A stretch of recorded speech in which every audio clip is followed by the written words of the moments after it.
kwa ajili ya kupata ridhaa.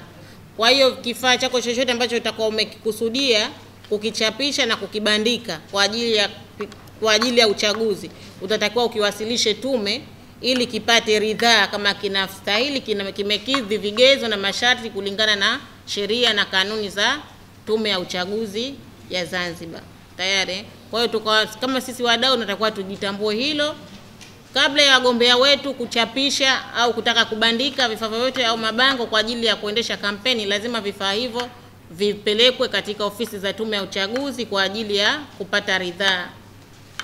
Lakini vile vile atabandika vifaa hivyo katika maeneo yanayoruhusiwa baada ya kupata idhini ya mmiliki.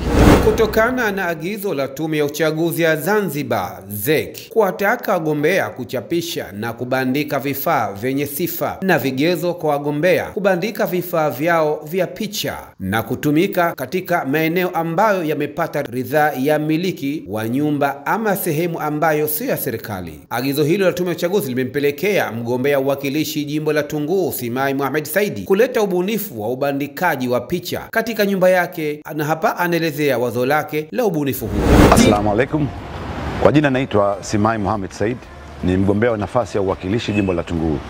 Tumekuja na hili wazo la kuweka picha ambazo zitaweza kuongeza nguvu ya chama chetu, lakini hususan kwa wagombea wetu nafasi ya urais, Mheshimiwa Dr. Samia Suluhu Hassan pamoja na Mheshimiwa Dr. Hussein Ali Mwinyi.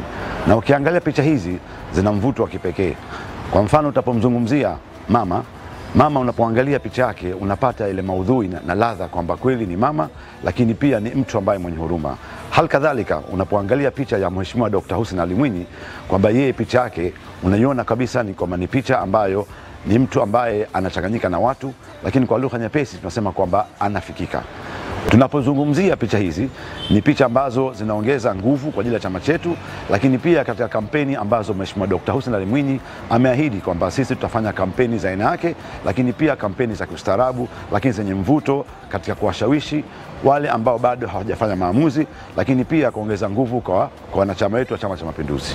Mtazamaji wa Keshidi TV, kama wewe ni mgombea uraisi, ubunge, uwakilishi na udiwani, hebu igeni mfano huu alobuni mgombea uwakilishi wa jimbo la Tunguu Simai Mohamed Saidi. Mtazamaji Keshidi TV, toa maoni yako kuhusiana na video hii. Pia usisahau kusubscribe, kulike, kushare na kucomment. Mwarabu Mmadi, Keshidi TV, elimu ni hazina yetu.